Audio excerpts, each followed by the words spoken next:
And without any further ado, let's begin today's web seminar in partnership with Accounting Fly and hosted by Accounting Today. I would like to introduce your moderator, and that is Tamika Cody. You have the floor. Thank you. Welcome, everyone. My name is Tamika Cody. I am the Managing Editor of Accounting Today. Just a couple of housekeeping rules before we start the presentation with Rebecca Ryan. Source Media is pleased to be able to offer CPE for this web session. It is imperative that you adhere to the following instructions to obtain CPE credit. To receive credit, you must be in attendance for a minimum of 50 minutes. Accounting Today is not responsible for late arrivals or connection issues. There will be required polling questions asked periodically throughout the session, all of which you must answer. Please remember to click the Submit button after choosing your answer, and if you have completed everything above, please allow up to 5 business days from the date of today's session to receive an email from Source Media at webinarcerts.com. This email will contain instructions on how you can download and print your CPE certificate. Please note, CPE certificates will only be sent to those attendees who stayed on for at least 50 minutes and answered all required polling questions. So don't forget to email any certificate questions to sourcemedia at webinarcerts.com. So another thing I wanted to mention is that we have our online career fair, and that's August 14th from 1 p.m. to 5 p.m. Eastern. All right, so next on, I'm going to go ahead and introduce Rebecca Ryan. She is the founder and co-owner of Next Generation Consulting. Rebecca leads the team that best-selling author Richard Florida calls one of the most reliable sources for leaders who want to attract and retain the next generation of creative workers. Rebecca is one of America's most influential thought leaders, helping cities and companies think around the corners to what's next. Rebecca, thank you so much for joining us. You have the floor. What a pleasure. Thank you, Tamika, and I want to thank my friends at Accounting Fly and, of course, at Accounting Today. You know, I realized well after I built this presentation that anybody who was asking their supervisor or their managing partner, you know, for permission to attend a webinar with the title, should I stay or should I go, might have gotten like a big no, as folks are trying very hard to hang on to talent within their firms. So I want to start by thanking you for all of your bravery in coming onto a webinar called Should I Stay or Should I Go?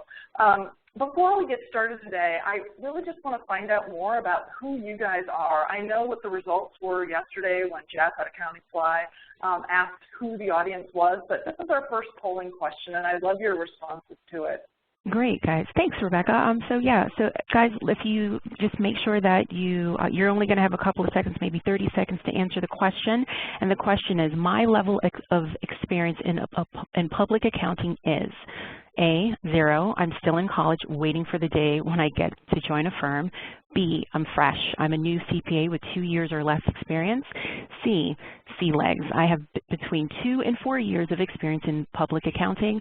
Or D, I have 4 to 7 years of experience as a CPA. Or E, more than 7 years of experience. So you'll have a couple of seconds to answer that. Don't forget to click that submit button. And please don't forget to stay on the line. If you want full CPE credits for the entire 50 minutes, you'll have a couple more questions throughout the presentation. So let's see what those results are. Okay, it seems like we're closing the polls now, and we're tallying them up. So, Rebecca, what do you think? Who do you think is out there in the audience? Well, based on what I heard Jeff's results were, I'm guessing most are going to be D or E, so 4 to 7 years or higher. Okay, well, it looks like a lot of people are on the line with more than 7 years of experience. So there you have it. Yeah, you guessed right. Oh, yeah, awesome. Ding, ding. Thanks, Tamika. You're welcome. All right, so let's proceed then. That's really helpful to me to kind of know who you guys are, because then I can tailor this a bit better for you guys. There are 2 things that I really want to cover here today. The first thing is only going to take about 5 minutes to get you some context for where you are right now in your career, but also where your firm is in its life cycle and where your firm is with respect to the economic and societal cycle. So I want to talk briefly about America's seasonality. And the reason this is important is because those of you who have, the majority of our respondents today, our participants, have more than 7 years within a firm, which means that you have been with your firm through our most recent winter time period. America goes through these spring, summer, fall, winter cycles. They last about 20 years. And each one of these cycles demands something different of their leaders. The reason this is so important for you, those of you who have that 7+ years of experience, is that you will probably be coming into your full leadership in a different season than you grew up in your firm. So just to give you a sense of this, let me walk you through this very quickly. So America has been through this seasonal cycle a total of 3 times. We're actually in our 4th wintertime period now. So let me just walk you through real quickly what our last seasons have been. So spring was between 46 and 64, and those of you who had to take any American history classes know that spring in America came right after the end of World War II. America was one of the only standing superpowers. Western Europe had been decimated by World War II. Japan, of course, also decimated. So America had all of its infrastructure intact, and the economy took off like a rocket. There were a lot of inventions that were made during this wartime period. The middle class exploded, and just to give you a sense, one of the campaign slogans from 1953, presidential campaign slogans, was "a chicken in every pot and a car in every garage." I want you to just think about that for a second. That was aspirational at that time. The idea that you could have chicken every week and that every home would have a car in its garage. So when you think about how our economy just shot like a rocket during the springtime period, you can see why it was such a period of hope and prosperity. And these years, by the way, 1946 to 1964, are the birth years for the baby boom generation. So boomers were born during this very optimistic, hopeful springtime period. Boomers grew up, they entered their youth during summer, between 65 and 1980. That's when our most recent summer was in this country. And it's interesting to think about where your current leaders were in their career trajectory. It's also interesting to think about where your firm was in its trajectory. Tomorrow I'm going to be spending the day with leaders at Lori Vesikoff in the Twin Cities, and their firm is turning 75 years old. So, that is a firm that had its roots in a previous period, and it's been through a summer, fall, winter cycle coming up into the next spring. So our most recent summer in America, 1965 to 1980, and this is a moment when the baby boom generation started 3 really important youth movements. You can see on the slide here that this tends to be an era where the next generation questions its elders. So that's exactly what boomers did. They asked 3 really important questions that set off 3 movements in this country. They asked, why do blacks sit on different parts of the bus, different parts of the lunch counter? Why do they go to different schools? So boomers really agitated for the civil rights movement. Second question that youth asked during this time period, baby boomer youth asked, was why do women get paid differently than men? And the women's movement took off. Gloria Steinem and her crew, right, took off and really launched the women's movement. And then finally, boomers asked, why do we put our garbage into rivers? Why don't we take better care of our natural resources? And the environmental movement was started. So during this summertime period, in our most recent summertime period, between 65 and 80 in this country, this is actually the stage when the term generation gap was invented, because there did seem to be a huge gap between the idealism of the boomers and the pragmatism or the tradition of their parents and grandparents. And the people born during the summertime period in America were Gen Xers. So Gen Xers were born during 65 and 80 when boomers were hitting their youth and young adulthood. And then you've got fall, right?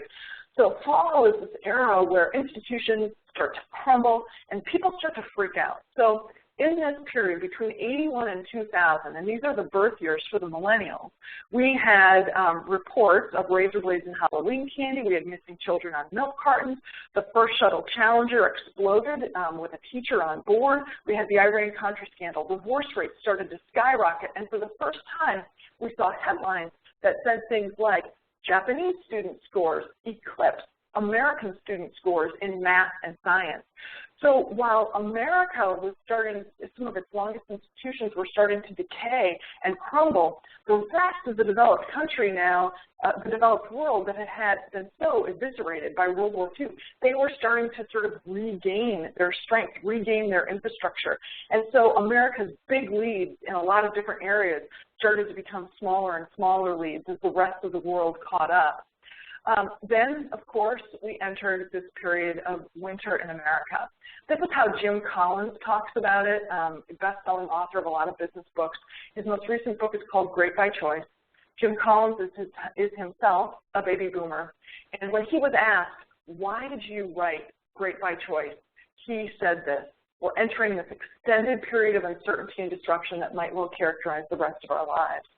So Collins is really talking about what I call winter in America, right? So winter started in our country like all previous winters have, with a single event that caused just a domino effect to happen, a sort of, one piece of bad news after another. So we all know in 2001, the World Trade Towers were hit by the planes on 9/11. By 2002, our long-running bull market on Wall Street ground to a halt. Wall Street freaked, and they started to invent things like credit default swaps and, leverage buyouts and tranching that eventually led to the housing collapse. The housing collapse, of course, caused Lehman Brothers to collapse. Eventually, we had one of the highest levels of unemployment, right? And I predict that this wintertime period will last through about 2020. So as you think about your firm, right, it kind of stands to reason that different generations of leaders will be perfectly positioned to lead firms during different eras. So the kind of a leader who's very well outfitted to lead a firm through winter is the kind who understands, how to keep budgets tight, how to bring people together, how to help the firm focus on client care, client deliverables, who really kind of has a batten down the hatches mindset while still keeping a steady eye on the horizon, right? But then you think about the kind of leader who will be needed during springtime, when spring comes again, when there is that period of hope and there's that period that, of abundance that emerges again, and it will be a different kind of a leader.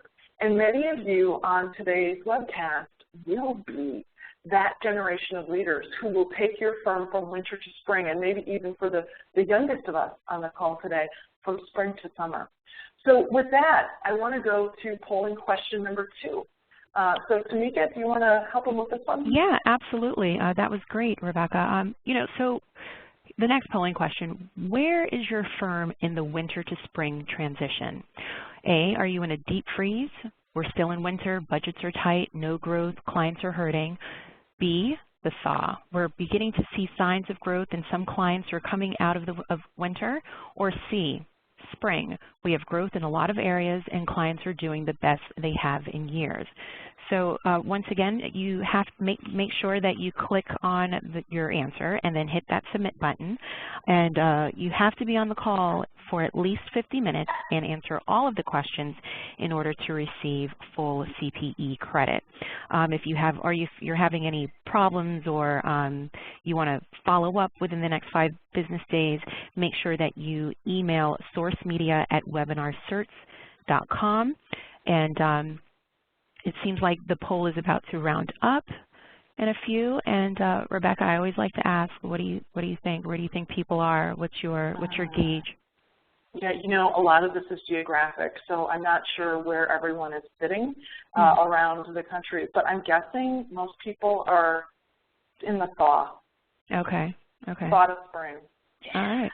Wow, Rebecca's on a roll. I swear she must be a mind reader, because 55% of the people who are currently on the call said they are in the thaw mode. So, way to go, Rebecca. Awesome. Well, thanks again.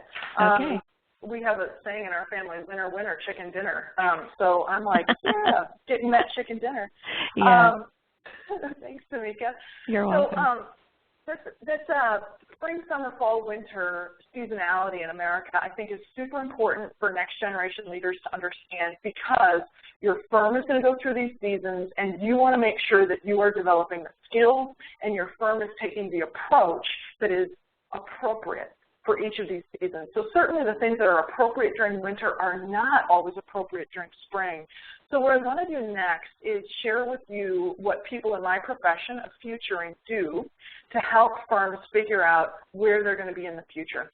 So I'm going to share with you some of the secrets of futuring, and I'm going to give you some of the tools, and I'm going to ask you to really think about whether your firm is future ready and whether you are future ready as you come through this thaw from winter into spring. Now, before we get going, there are a lot of myths about what people like me, futurists, do.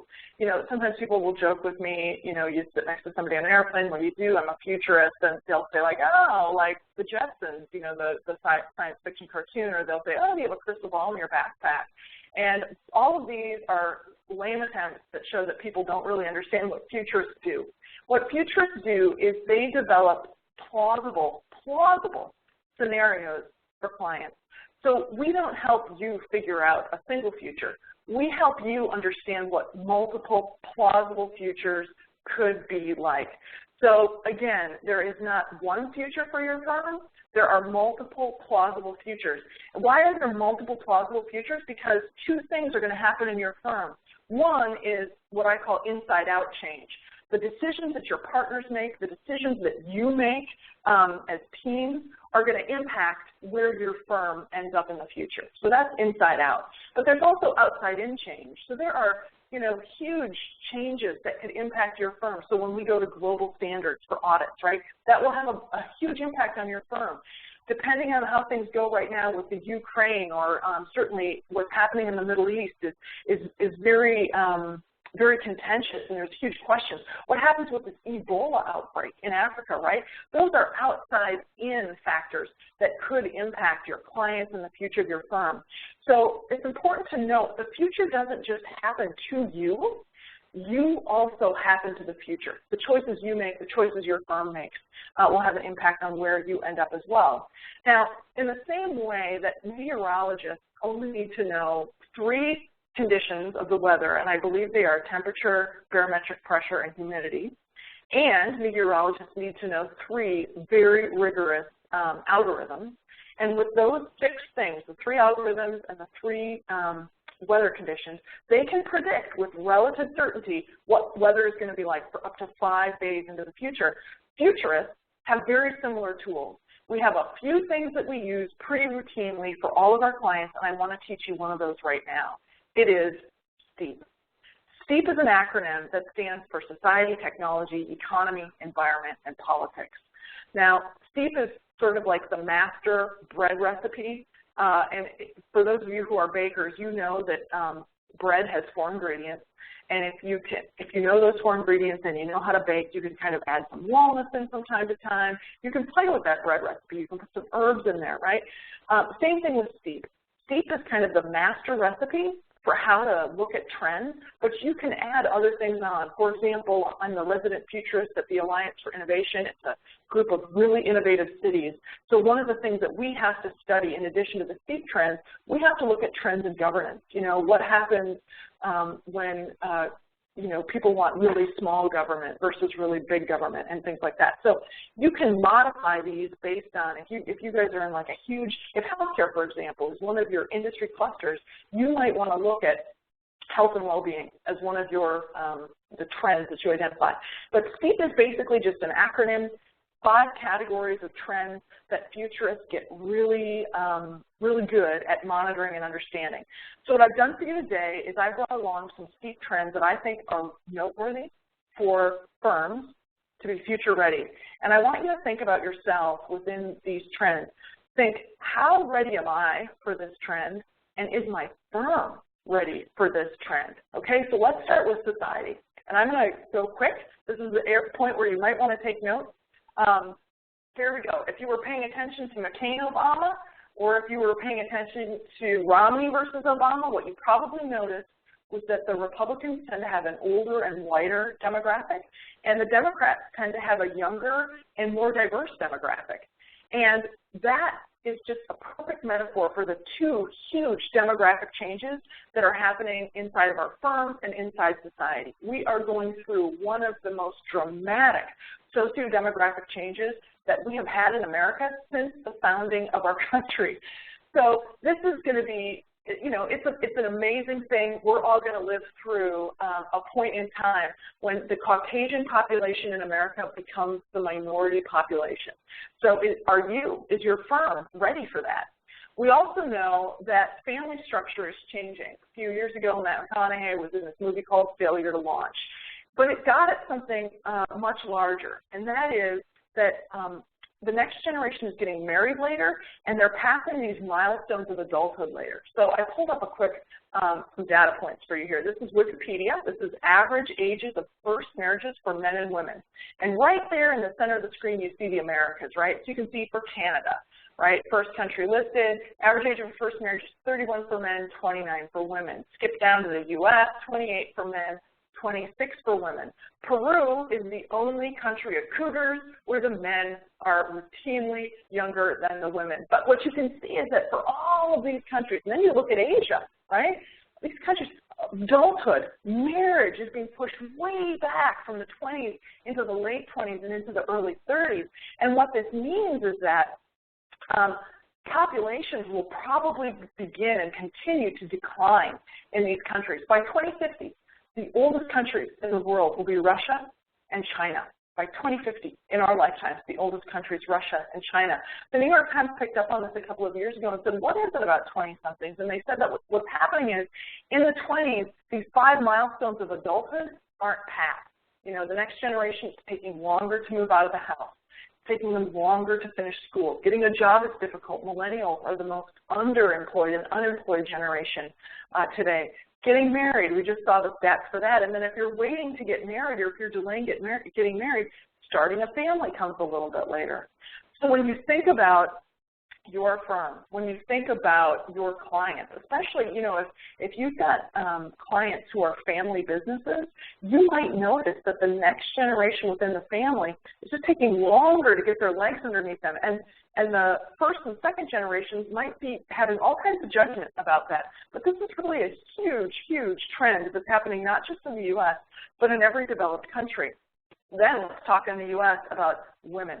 The photograph you see here is the largest delegation of women ever elected to our federal government in U.S. history. So you can also see then in the upper right-hand corner, female employment, rebounded more quickly than male employment did during the Great Recession.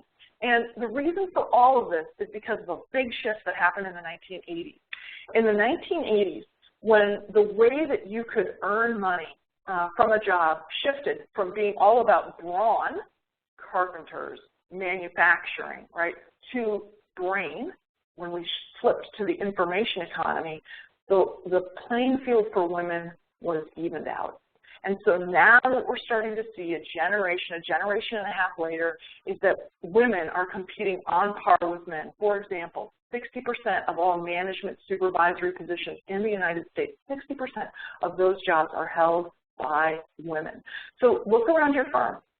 How many women are holding super senior roles, manager roles, director roles, partner roles, right? That number is going to continue to escalate. And if your firm is already one of those firms that has one of the highest percentage of female partners, that is a huge advantage for you in recruiting out of colleges this next generation of CPAs who are on par women. Now, how does that play out? Well, I was in Columbus, Ohio, and this was the sign that was in the lobby.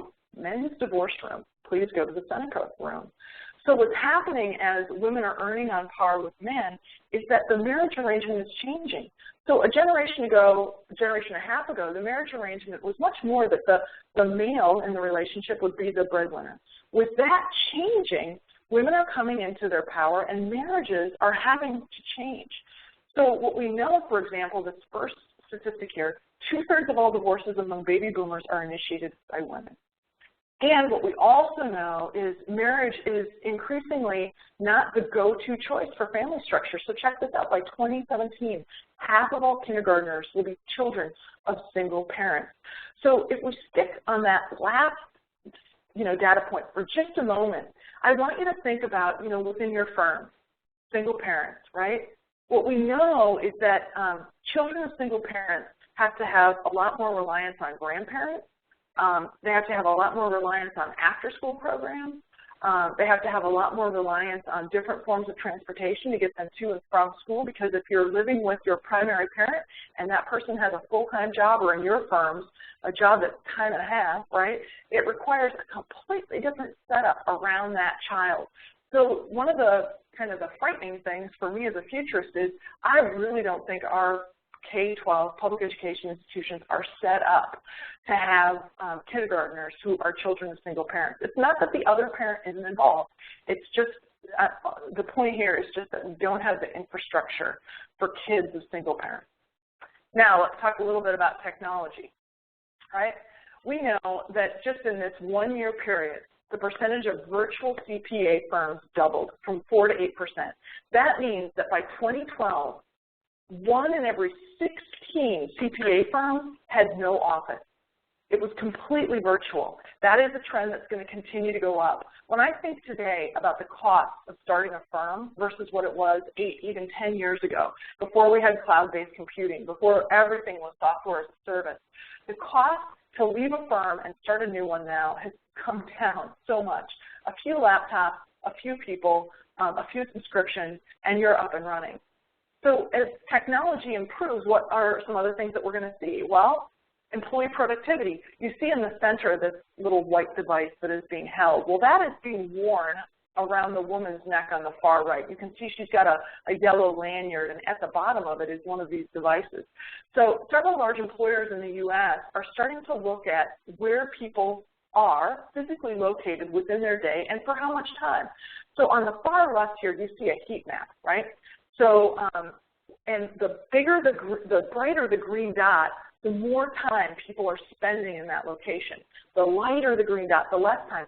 So when you start looking at where people are spending their time around the office and what that does for productivity, you can start to see, well, hey, maybe the person who's getting the most questions, maybe we need to put, or the most time is being spent in these specific locations, maybe we need to move those locations more to the center, right? And if we know that people have really productive meetings around the water cooler, maybe we need more than one, right? So the whole idea here is the science of employee productivity, technology is driving us higher and higher. Now let's talk about some other things. Those of you who were in college during the time when drugs like Ritalin and Adderall were traded, so this is very common on college campuses. Ritalin and Adderall are traded among students who just need a little boost of energy to kind of get through cramming for their next exam, to sort of boost short-term memory. Well, it's just a matter of time, I think, before some of these performance-enhancing drugs, short-term performance-enhancing drugs, get modified and start to spread around the workplace, right? Because we're looking for these advantages. In fact, Harvard has done some research recently on people who have perfect pitch. So this is Ella Fitzgerald, famous jazz singer, and Ella Fitzgerald had perfect pitch. Perfect pitch is very, very rare. In fact, the research shows that perfect pitch is only developed if you were, as a young child, exposed to a lot of music. And Ella Fitzgerald was. She had perfect pitch. It was legendary that she could get her whole band warmed up according to her perfect pitch. Well, researchers at Harvard have wondered, is perfect pitch learnable? Can you learn it as an adult? And so they gave, for 6 weeks, they gave a very small dosage of a drug that sort of replasticizes your brain. So as we get older, our brains get more and more rutted based on our behavior patterns over time. So this drug slowly decreases those ruts, makes your brains a little more plastic so that you can relearn new skills. And over a 6-week period of people taking a small dose of this drug and getting some musical training, 10% of them were able to develop perfect pitch. So this drug is going to be in trial, but I want you to think about what that application can be. So the next time your firm wants to roll out some new software, right, and they want everybody to get the training, they're going to put a little bit of this drug into the coffee pot every day during the time that training is happening, and it'll just make everybody a little quicker on the uptake. I wish you could see my face. I'm kind of joking, nodding, and winking at you all right now, but I think you can see where some of this is going. Then, as it relates to workplace productivity, a new startup out of Silicon Valley, Slack, has figured out a way to combine your email and all of your communication together in one place. So if you're one of those people who's ever like had to go through your email and then you go through your files and then you go through your IMs and your text messages looking for the link or the whatnot for a client file, Slack is putting that all in one place. Strongly encourage you to sign up for the free trial and see how that can work for you. And then there's this whole notion of wearable devices. We reach for our smartphones 150 times or more per day. So the reason that gesture technology, voice-activated technology like Google Glass is coming online so quickly is because it's really a pain in the ass to reach for your phone, click the button, swipe, enter your code 150 times a day. So things like voice activation, biometrics, and gesture technology are seen as being more convenient. Last year at the Consumer Electronics Show, the Ring, this ultra-small finger gesture, that's it right there. It's gold. You wear it on your index finger. It's programmed with gestures that enable you to turn up your thermostat that's connected by Bluetooth at home. You can turn your thermostat up or down. It allows you to pay for your bills at restaurants, connects wirelessly to your bank so that you can add tips. It allows you to text message without ever having to look at your phone. So you can text message while you're driving by using gesture technology in the air. That's huge, but then check out this wearable. Intel came online in January of 2014 with the baby onesie. So this is obviously an adorable child wearing this 100% fair trade bamboo onesie. That little turtle that you see in the center, that has wireless technology that connects to parents' phones. And those little gray stripes going perpendicularly up the baby's tummy and over to that kind of armpit area, those are sensors that are built right into the fabric. So from your smartphone, you can see your child's temperature, their respiration rate, and their activity level. So if you're worried about your child running a fever, or if you don't know if your child is up from their nap yet, if they're wiggling around, all that is right on your phone. Intel, by the way, is going all in on this gesture technology. Now, let me talk a little bit about the economy, some of the things happening in the economy and how that might affect your firm, your client, you. Home ownership among all demographic groups is seen as less appealing than renting. So in green are all the bars of people who unanimously favor renting over owning a home. And when you think about the American dream and how tied in home ownership is with the American dream, this is really starting to put this notion, putting an interesting question mark on this notion. Another thing around the economy that's interesting is that geek on the right there, you might recognize that as a young Bill Gates. Right? And Bill Gates followed this very traditional path where, you know, he made his millions, and then when he turned about this old, he started the Gates Foundation. And then Warren Buffett said, you can take all my money too, right? So Bill Gates had this very traditional and linear career trajectory where first he made a bunch of money, and then at a certain point he said, I'm going to give all my money away. Well, for the next generation, they're not following a linear trajectory. So Hand Up is one example. It's a startup out of San Francisco, and they allow you to directly fund a homeless person. So if you've ever been panhandled where people are asking you to put money in a cup or put money in a guitar case or whatever the case is, what's happening in San Francisco is this. People who are on the streets who are without homes have a QR code on a card that they hand you. And you scan that QR code, and it enables you to see this person's story. Why are they homeless? And what do they need the money for? And if you choose to donate, that wireless donation goes directly to an agency which ensures that the money is used for its intended purposes. This may seem like, oh, what a neat nonprofit. It is not a nonprofit. It is a socially responsible for-profit business. It is one of a growing number of benefit corporations, or B Corps, that are coming online, powered largely by next-generation-oriented people who say that it's important to make a profit, yes, but it's also important to treat our stakeholders and the planet well along the way. The last thing I want to talk about with the economy is this notion of open innovation. So companies like Netflix put prizes out to the public for, in Netflix's case, they put $100,000 out for somebody to develop an algorithm to develop recommendations for the Netflix queue. So if you liked Good Will Hunting, you might like this other movie. This kind of open innovation that is publicly, it can involve public participation. It is spurring all kinds of new partnerships, not just among those who are trying to compete for the dollars, but new partnerships between the company like Netflix and brilliant people out in the world who, you know, have got things to share, but who just aren't on the payroll. I think most of you know about companies like Uber. I want to talk a little bit about commoditization real quickly because I think this is so germane in public accounting. So CFO Magazine a couple years ago asked this question: have companies gained the upper hand in negotiating audit fees? And by and large, most of our clients are saying that this is still true. And what this says to me is that audit has now been commoditized, right? So something that has its own very differentiated economic value is now seen by the market as just a commodity, right? So I can buy an audit from your firm or I can buy an audit from someone else. This is a pattern of industry disruption, and I wonder if we're going to see more of it in public accounting. So real quickly, here's what disruption looks like, right? First, some new competitor comes in with a new business model, and the incumbents sort of dig in their heels, and they just ignore this little upstart. They kind of pat the upstart on the head and say, oh, that's a really cute idea. And if the upstart starts giving them too much competition, they just move up to a higher margin activity. But then eventually the disruptor's product starts to improve so much, and they start drawing more and more clients, that clients flip from the incumbent to the new player. So when you think about your major lines of business, I want you to think about how those are being disrupted. And in fact, you know, one of the sponsors for today's webcast is Accounting Fly. And Accounting Fly is making a major disruption into how recruiting happens among firms.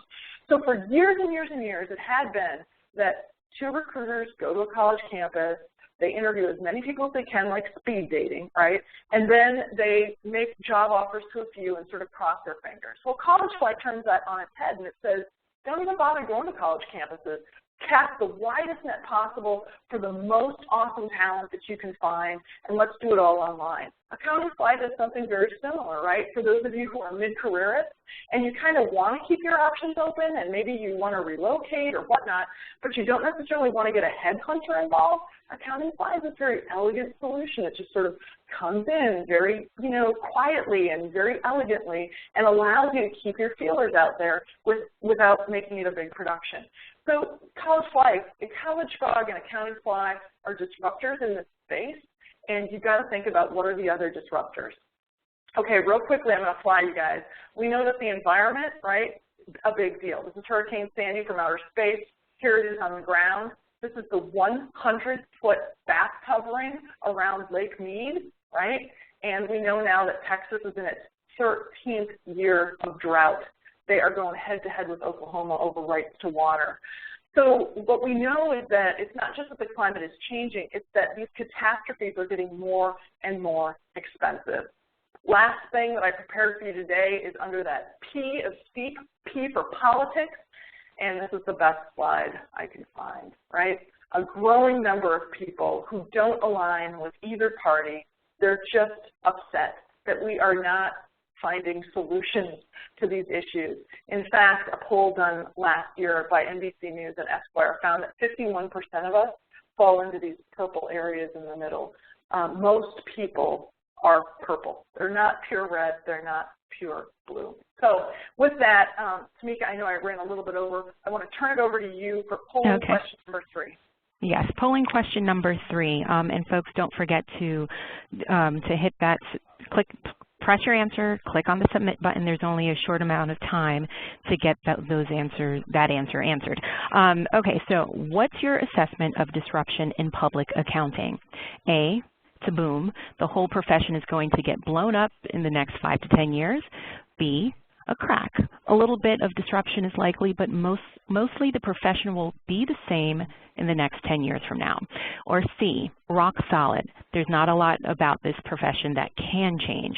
Major disruptions are impossible. So don't forget to click on your answer and hit that submit button. There's a short amount of time to get that going there. And I also wanted to go back to the August 14th online career fair. If there's any new employees that are trying to sign up, or employees that are looking for talent, it's not too late to get that booth. You have until tomorrow, which is Wednesday the 13th, to register, and make sure you go to accountingfly.com/advance. And it seems like the numbers are wrapping up. And Rebecca, let's see what your what do you think your crystal ball says? This is the one that I'm really not sure. I'm going to go with crack. I think that's kind of the middle of the road, and okay. Folks, yeah. Oh, am I right? Look at that. Yep, you're right. I think you should change your profession. No, I'm just kidding, just joking. So yes, 62% of the people that's on the call today said crack. There is just a little bit stuff going on there. So Rebecca, we're going to, is this the end of your presentation, or you have some more to? Yes, no, Tamika, it is. I quickly flipped through the slides to get to the Career Summit slides. So okay, perfect. But yeah, let's turn it over to these guys, and what are the questions? Yeah. So we're trying to field some questions. So guys, if you have any questions for Rebecca's presentation, go ahead and start typing in the Q&A box. But we do have some that Rebecca will be happy to answer now. So one of the questions: I don't perceive my firm as very future ready. What can I do to help them understand this stuff? Well, the first thing to just note, I think, is, when you're thinking of the future as a person who, with your level of experience, you probably have leaders who are driving the firm who, if your firm is still standing, your leaders are probably really good at taking you through winter. And it can be difficult it can be a difficult transition from being a really good wintertime leader to transitioning into spring, right? Okay. So it's important, I think, for folks to note that it's okay for your firm to still be acting like winter. It's not unusual, right? But what you have to do is be prepared for spring.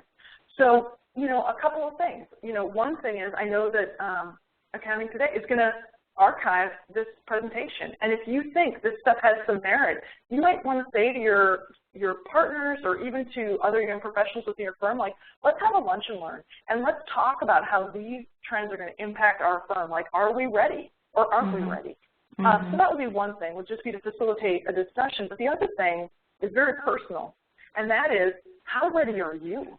How ready are you? So if one of these trends really struck you as like mind-blowing and you were thinking, wow, I am not prepared for that at all, what is it that you can do to explore that further? Or what is it that you can help your clients do to explore that further, so that you're putting yourself out on that leading edge of being a true thought leader in that particular area? Because your firm is going to need that eventually. So if there's something that really tickles your fancy, go after it. Right. So what about for the people who totally gets it, right? But the partners in the firm, they don't seem to get it. What should that person do? Well, I think kind of back to the title of today's presentation. I mean, you have to do an honest assessment of your firm. And if you feel like your firm is so stuck in winter, or your firm's leadership is so reticent to embrace anything that might open up a greater spring in your firm, then I think you have to ask yourself if you're at the right firm, right?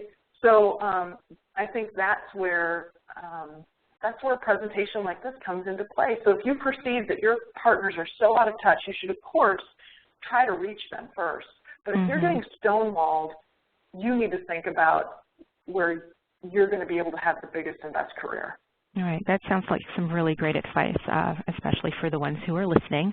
Okay, so next question. Of all the trends you talked about, which ones do you think that the audience should really focus on?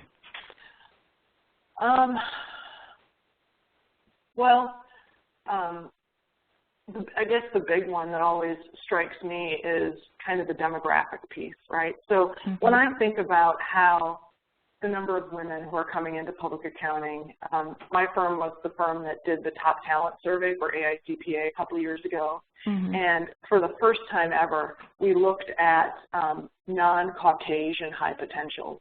And there were a lot of them. But what they're looking for from their firms is significantly different than what like Caucasian males are looking for from their firms. And so, I really think one of the first areas where firms can differentiate is in how they do HR. It's in how they do hiring and retaining and development, and not having a cookie-cutter approach. I mean, we know, for example, that African-American high potentials who are on the partnership track, for example, they say that continuing education and professional development is like one of the most important things to them, one of the most important things. Caucasian males who are also on the partner track say salary is most important to them. So those are two completely different conversations to have with your high potentials. And those are just that's based on aggregate data. That is not a substitute for treating every person like an individual. But I think it does show that we've got some room to grow in this area of becoming more culturally fluent and more fluent with how we do diversity. Even the piece around childcare, and knowing how many more single parents there will be in the future, and how we structure work-life balance or flex work or remote work arrangements. I think a lot of firms are really stuck in the past on that stuff. Oh, wow. That sounds like a really good future webinar to have, I think. Okay, so as a younger professional, next question, as a younger professional, I'm concerned that our current leaders are in a winter mentality, but they need to start getting into a spring mindset. What do I need to do as an emerging leader to be prepared to lead during spring or summer when I've been trained and mentored by wintertime leaders? This reminds me of a question that I got at Cal CPA's Emerging Leaders conference a couple of weeks ago in San Francisco. There was a young woman who asked a question like this.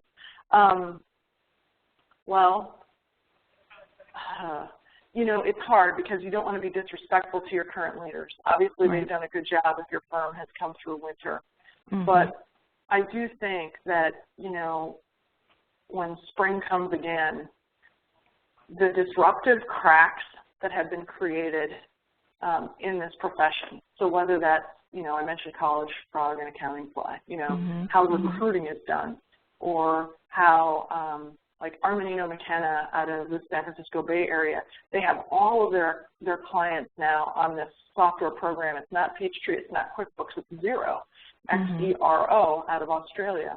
And firms that have made some advances, firms that have started to disrupt during this wintertime period are going to see huge gains during spring. So as an emerging leader, you might want to see how your firm could fund or start to pilot some innovations or some disruption in how you deliver client service, or in how you differentiate yourself as a great place to work, or how you recruit talent or hang on to talent. Because any advantage that you can gain during this thawing period will just reap huge rewards for you during spring. There really is a first mover advantage. So find out, like, I know that there are some firms that put a certain amount of money into an R&D bucket, for a skunk works bucket, where they do some innovations and they do some pilots. So see if you can come up with an idea and get your hands on some of that, some of those resources, and position it as a pilot program. Don't ask your leaders to go in for the whole thing. Just say, I just want to run a small pilot and just see how it goes. But I think that's probably one of the best ways to position yourself as a leader for the coming spring. Okay, sounds great. Thank you. Okay, next question. Accounting is a very regulated industry, and that carries over into how our firms are structured. For example, silos, hierarchy, et cetera. How do you overlay these very futuristic trends onto firms that operate out of the 1950s?